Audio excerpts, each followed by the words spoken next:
في حاجات بنفهم قيمتها بس بعد ما الوقت يمر، وفي ناس وجودهم في حياتنا نعمة بس بنحس بيها متأخر. ومعانا النهاردة أشركت، لسه صغيرة بس قلبها بيفهم قبل كلامها.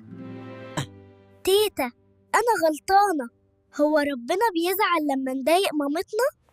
الله وصانا ببر الوالدين قبل أي حد، وقال: ولا تقل لهما أف ولا تنهرهما وقل لهما قولا كريما. يعني حتى الكلمة الصغيرة ليها وزن عند ربنا كبير.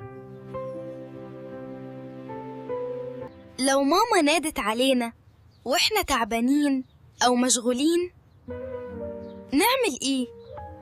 ساعتها نفتكر إنهم تعبوا أكتر وسهروا أكتر وصبروا علينا من غير ما يشتكوا. بر الوالدين مش بس طاعة، ده رحمة وكلمة حلوة ونظرة تقدير.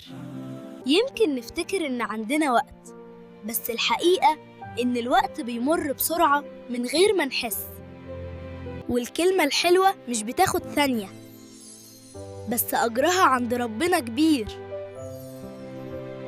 يبقى أحسن أقول لهم كلمة حلوة دلوقتي وأحضنهم قبل ما أفتكرهم وما يكونوش سامعين. قرب منهم قبل ما تشتاق لهم.